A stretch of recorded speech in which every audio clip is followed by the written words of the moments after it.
പിശാചിന്റെ ദുർബോധനങ്ങളിൽ നിന്ന് രക്ഷപ്പെട്ടാലോ, ഈ വിശപ്പ് സഹിച്ചുകൊണ്ട് പട്ടിണി കിടന്നുകൊണ്ട് പരിശുദ്ധമായ റമളാൻ മാതൃകയാക്കിക്കൊണ്ട് നമ്മൾ പിശാചിന്റെ ശല്യങ്ങളിൽ നിന്ന് രക്ഷപ്പെട്ടാലോ, ലൗലാ അന്ന ശയാത്വീന ലയഹൂമൂന, പിശാചുക്കൾ മനുഷ്യന്റെ ശരീരത്തിന്റെ മനുഷ്യന്റെ രക്തധമനികളിലൂടെ ഒഴുകി കളിക്കുമായിരുന്നില്ല എങ്കിൽ ലനളറു ഇലാ മലകൂതി സമാ, ആകാശങ്ങളിലുള്ള അത്ഭുതങ്ങൾ അവർക്ക് കാണാൻ സാധിക്കുമായിരുന്നു.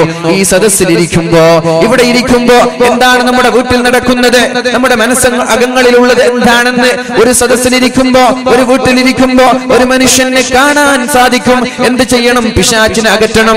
ലൗലാ അന്ന ശയാത്വീന ലയഹൂമൂന അലാ ഖുലൂബി ബനി ആദം, ആദം സന്തതികളുടെ ഹൃദയത്തിന്റെ ധമനികളിലൂടെ നാഡീ ഞരമ്പുകളിലൂടെ പിശാചിന്റെ കറക്കങ്ങൾ ഇല്ലായിരുന്നുവെങ്കിൽ ലനളറു ഇലാ മലകൂതി സമാ, ആകാശങ്ങളിലുള്ള നിഗൂഢതകൾ, അദൃശ്യ ലോകങ്ങളിലുള്ള അത്ഭുതങ്ങൾ അവന് കാണാൻ സാധിക്കുമായിരുന്നുവെന്ന് മുഹമ്മദുർ റസൂലുള്ളാഹ്. അപ്പൊ പിശാചിനെ അകറ്റാനുള്ള വഴിയാണ് പരിശുദ്ധമായ റമളാൻ. ഈ റമളാൻ അതിനുള്ളൊരു വഴിയാവട്ടെ, അതിനുള്ളൊരു പാഠമാവട്ടെ. സഹനം, സമരം, സമർപ്പണം എന്ന ഒരു പ്രമേയം SKSSFന്റെ പ്രവർത്തകർ ഉയർത്തിക്കാട്ടുമ്പോ നമ്മുടെ ലക്ഷ്യവും അതായിരിക്കട്ടെ. സഹനം വേണം, സമരം വേണം, ജീവിതം സമർപ്പിക്കണം, പടച്ച റബ്ബിന്റെ മുമ്പിൽ സമർപ്പിക്കണം. അല്ലാഹു റബ്ബ് സുബ്ഹാനഹു വ തആല തൗഫീഖ് ചെയ്യട്ടെ. അപ്പോൾ തെറ്റിൽ നിന്ന് അകലാനുള്ള മാർഗം നമ്മൾ വിശപ്പ് സഹിക്കുക എന്നതാണ്. ഒരിക്കൽ അല്ലാഹുവിന്റെ ഹബീബും സ്വഹാബാക്കളും യുദ്ധം ചെയ്തിങ്ങോട്ട് മടങ്ങിവരാണ്. അപ്പോഴാണ് ഒരു സഹോദരി അല്ലാഹുവിന്റെ ഹബീബിന്റെ അടുത്തേക്ക് കടന്നു വരുന്നത്. അടുപ്പത്ത് തീ വെച്ചുകൊണ്ട് എന്തോ ഒന്ന് പാചകം ചെയ്തുകൊണ്ടിരിക്കുന്ന ഒരു ഉമ്മ, അവളുടെ കയ്യിൽ ഒരു കുട്ടിയുണ്ട്. ആ അടുപ്പത്ത് നിന്ന് തീ ഇങ്ങനെ ആളിക്കത്തുമ്പോഴേക്കും കയ്യിലുള്ള കുഞ്ഞിനെ മാറ്റി നിർത്തുകയാണ്. റസൂലുള്ളാഹി സ്വല്ലല്ലാഹു അലൈഹി വസല്ലം ആ വഴിയിലൂടെ പോകുമ്പോൾ ചോദിച്ചു, മനിൽ ഖൗം, നിങ്ങൾ ആരാണ്, നിങ്ങൾ ആരാണ്? അപ്പോഴാണ് അവർ പറഞ്ഞത്, നഹ്നു മിനൽ മുസ്ലിമീൻ, ഞങ്ങൾ മുസ്ലിമീങ്ങളാണ്. അപ്പോഴേക്കും ഒരു പെണ്ണ് വന്നു, ഹൽ അൻത റസൂലുള്ളാഹ്, താങ്കൾ അല്ലാഹുവിന്റെ പ്രവാചകനാണോ? റസൂലുള്ളാഹി തങ്ങൾ പറഞ്ഞു, അതെ, ഞാൻ അല്ലാഹുവിന്റെ പ്രവാചകനാണ്. അപ്പോഴാണ് ആ പെണ്ണ് അല്ലാഹുവിന്റെ ഹബീബിനോട് ഒരു ചോദ്യം ചോദിക്കുന്നത്. വല്ലാത്ത ചോദ്യമായിരുന്നു അത്. ബി അബീ അൻത വ ഉമ്മീ യാ റസൂലല്ലാഹ്, അല്ലാഹുവിന്റെ ഹബീബേ, നിങ്ങളോട് ഞാൻ ഒരു ചോദ്യം ചോദിക്കട്ടെ. എന്റെ ഉപ്പയും എന്റെ ഉമ്മയും അങ്ങേക്ക് ദണ്ഡം, അങ്ങേക്ക് സമർപ്പിക്കുന്നു. അലൈസല്ലാഹു ബിഅർഹമിർ റഹീമീൻ, അല്ലാഹു കാരുണ്യവാനാണല്ലേ, അല്ലാഹു കാരുണ്യം ചെയ്യുന്നവനാണല്ലോ, അല്ലാഹു റഹ്മത്ത് ചെയ്യുന്ന ആളല്ലേ. എന്നിട്ട് അല്ലാഹുവിന്റെ ഹബീബ് സല്ലല്ലാഹു അലൈഹി വസല്ലമ തങ്ങളോട് തന്റെ തൊട്ടടുത്തുള്ള അടുപ്പ് കാണിച്ചുകൊണ്ട് ആ സഹോദരി ചോദിച്ചു, യാ റസൂലല്ലാഹ്, നിങ്ങളല്ലേ പറഞ്ഞത് അല്ലാഹു കാരുണ്യവാനാണെന്ന്, എന്നാൽ എന്റെ കയ്യിലുള്ള ഈ പിഞ്ചു കുഞ്ഞിനെ ഈ അടുപ്പത്തേക്ക് വലിച്ചെറിയുമെന്ന് നിങ്ങൾക്ക് തോന്നുന്നുണ്ടോ എന്ന് അല്ലാഹുവിന്റെ ഹബീബിനോട് ചോദിക്കുകയാണ്. നിങ്ങൾ പറഞ്ഞുവല്ലോ, അന അർഹമു ലിൽ അബ്ദി അന അർഹമു മിനൽ ഉമ്മി ലിവലദിഹാ, ഒരു ഉമ്മയ്ക്ക് മക്കളോട് എത്ര സ്നേഹമുണ്ട്, ഒരു ഉമ്മയ്ക്ക് മക്കളോട് എത്ര കാരുണ്യമുണ്ട്, അതിനേക്കാളും കാരുണ്യം പടച്ച റബ്ബിന് അടിമകളോടുണ്ട് എന്നല്ലേ താങ്കൾ പഠിപ്പിച്ചത്. എന്നാൽ എന്റെ കൈക്കുമ്പിളിലുള്ള ഈ പിഞ്ചു കുഞ്ഞിനെ നരകത്തിലേക്കോ അടുപ്പത്തേക്കോ വലിച്ചെറിയുമെന്ന് നിങ്ങൾക്ക് തോന്നുന്നുണ്ടോ? ഇല്ല. അപ്പോഴാണ് ആ സഹോദരി അല്ലാഹുവിന്റെ ഹബീബിനോട് ചോദിച്ചത്, എന്നാൽ എനിക്ക് ഈ മകനോടുള്ള കാരുണ്യത്തെക്കാളും കാരുണ്യം പടച്ച റബ്ബിന് എന്നോടുണ്ടല്ലോ, അതുകൊണ്ട് അല്ലാഹു റബ്ബ് സുബ്ഹാനഹു വ തആല അടിമകളെ നരകത്തിലേക്ക് വലിച്ചെറിയുമോ എന്ന് ചോദിക്കുമ്പോഴാണ് അല്ലാഹുവിന്റെ ഹബീബ് കരഞ്ഞു പോയത്. അല്ലാഹുവിന്റെ ഹബീബ് കരയാൻ തുടങ്ങി. എന്നിട്ട് ഹബീബ് മറുപടി പറഞ്ഞു, ഇന്നല്ലാഹ ലാ യുഅദ്ദിബു മിൻ ഇബാദിഹി, അല്ലാഹു തആല അവന്റെ അടിമകളിൽ നിന്ന് ആരെയാണ് ശിക്ഷിക്കുന്നത്, ആരെയാണ് അല്ലാഹുവിന്റെ അദാബുകൾ ഇറക്കുന്നത്, ആരുടെ പേരിലാണ്, ആരോടാണ് കാരുണ്യം കാണിക്കാത്തത്? ഇന്നല്ലാഹ ലാ യുഅദ്ദിബു മിൻ ഇബാദിഹി, അല്ലാഹുവിന്റെ അടിമകളെ അല്ലാഹു ശിക്ഷിക്കൂല.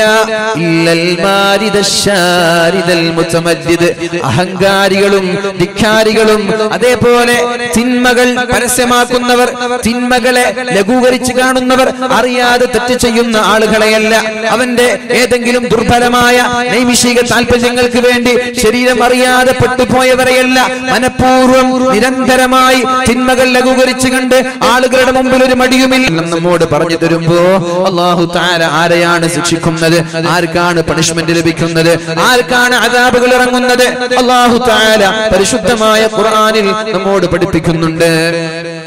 അഊദു ബില്ലാഹി മിനശ് ശൈത്വാനിർ റജീം. ബിസ്മില്ലാഹിർ റഹ്മാനിർ റഹീം. والذين إذا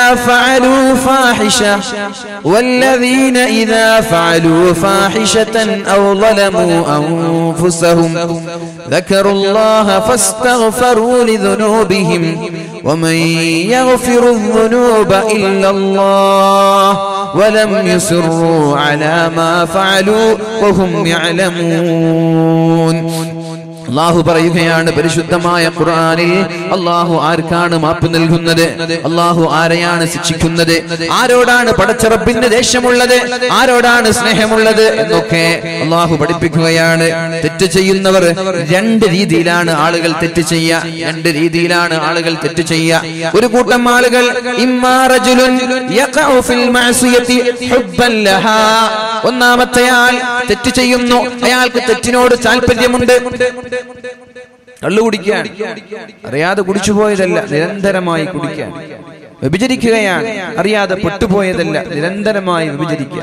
കഞ്ചാവടിക്കാൻ നിരന്തരമായി ചെയ്യുക, കളവ് പറയാൻ നിരന്തരമായി ചെയ്യുക.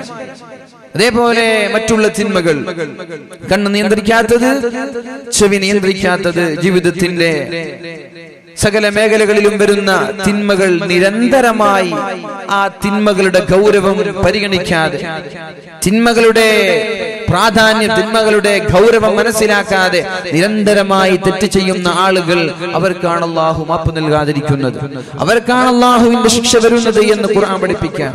രണ്ടാമത്തെ ടീമാരാണ്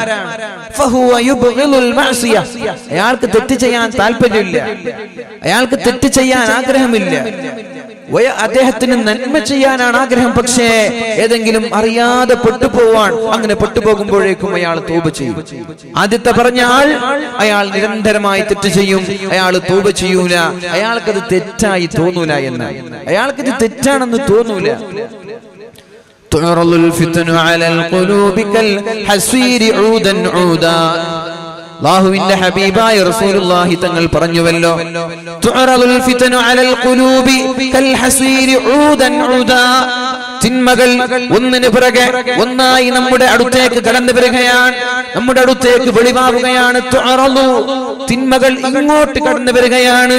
കൽ ഹസ്വീരി ഊദൻ ഊദാ, നമ്മുടെ പായകളുടെ സ്ട്രോകൾ ഒന്നിനു പിറകെ ഒന്നായി അട്ടിവെച്ചതുപോലെ, ഒരു ഫിത്ന കഴിഞ്ഞാൽ ഒരു ഫിത്ന, മറ്റൊരു ഫിത്ന കഴിഞ്ഞാൽ മറ്റൊന്ന്, അങ്ങനെ നിരന്തരമായി തിന്മകൾ നമ്മുടെ അടുത്തേക്ക് കടന്നു വരും. ഫമൻ ഉശ്രിബഹാ, ഒരു തെറ്റ് ചെയ്യുമ്പോൾ അത് രസമാണെന്ന് തോന്നുന്ന ആളുകൾ, നിരന്തരമായി ലാഘവത്തോട് ചെയ്യുന്ന ആളുകൾ. ഫമൻ ഉശ്രിബഹാ, ഒരു തെറ്റൊരാൾ ചെയ്യുകയാണ്, അന്യ സ്ത്രീകളെ ഒരാൾ ദർശിക്കുകയാണ്, അന്യ സ്ത്രീകളെ ഒരാൾ കാണുകയാണ്, അത് വളരെ സിമ്പിളായി, ഇതൊന്നും വലിയ പ്രശ്നമില്ല, നിരന്തരമായി കാണാൻ, ഇത് കണ്ടപ്പോൾ അയാൾക്കൊരു വിഷമമില്ല, പടച്ചറപ്പിനോടുള്ള പേടിയില്ല, തൗബയില്ല, ഇസ്തിഗ്ഫാറുമില്ല, ഇതിങ്ങനെ കാണന്നെ, പിന്നെ അടുത്തത് വരുമ്പോ അടുത്തതും കാണാ, പിന്നെ വീണ്ടും കാണാ, വീണ്ടും കാണാ, ഇതേ ഒരു അവസ്ഥയാണെങ്കിൽ ഫമൻ ഉശ്രിബഹാ, ഇതിനോട് താല്പര്യം ഒരാൾക്കുണ്ടായാൽ, ഇത് ടേസ്റ്റ് പിടിച്ചാൽ, ഇതിനോട് വല്ലാത്ത ഇൻട്രസ്റ്റ് ഉണ്ടായാൽ, വല്ലാത്ത താല്പര്യം ഉണ്ടായാൽ, അപ്പോഴാണ് അല്ലാഹു തആല അവന്റെ ഹൃദയങ്ങളെ കറുപ്പിച്ചു കളയുന്നത്. അവന്റെ ഹൃദയങ്ങളെ അല്ലാഹു റബ്ബ് സുബ്ഹാനഹു വ തആല കറുപ്പിച്ചു കളയും. ഒരു പ്രാവശ്യം മയക്കുമരുന്ന് ഉപയോഗിച്ചവനല്ല, ഒരൊറ്റ തവണയെ ഉപയോഗിച്ചിട്ടുള്ളൂ, അയാൾ അപ്പോഴേക്കും തൗബ ചെയ്ത് മടങ്ങി, അയാൾക്ക് അല്ലാഹു പുറത്തു കൊടുക്കും. പിന്നെ നിരന്തരമായി ഒരു മടിയുമില്ലാതെ വളരെ രാഘവത്തോടെ ഇത് ആവർത്തിക്കുമ്പോഴേക്കും അല്ലാഹുവിന്റെ മാപ്പ് ലഭിക്കുമോ എന്ന കാര്യം സംശയമാണ്. അല്ലാഹുവിന് ഇഷ്ടമില്ലാത്ത കാര്യമാണത്. അതുകൊണ്ട് രണ്ട് ടീമാണ് ആളുകൾ, രണ്ട് വിധത്തിലാണ് ആളുകൾ ഉള്ളത്. ഒന്നാമത്തെ കൂട്ടം തെറ്റിനോട് അവർക്ക് താല്പര്യമുണ്ട്, അവർ നിരന്തരമായി ചെയ്യുന്നു, അവർക്കതിൽ വിഷമമില്ല, അവർക്കതിൽ ഖേദമില്ല. അങ്ങനെയുള്ള ആളുകൾ അല്ലാഹുവിന്റെ അദാബ്, അല്ലാഹുവിന്റെ ശിക്ഷ അവരിലേക്ക് ഇറങ്ങി വരാൻ സാധ്യതയുണ്ട്. രണ്ടാമത്തെ കൂട്ടം അവർക്ക് നന്മയോടാണ് താല്പര്യമുള്ളത്, എന്നാലും ഇടയ്ക്കിടെ എന്തെങ്കിലും തെറ്റുകൾ വരാറുണ്ട്. വന്നപ്പോഴേക്കും സുബ്ഹാനല്ലാഹ്, അല്ലാഹുവേ എനിക്ക് പുറത്തു തരണേ അല്ലാഹ് എന്ന്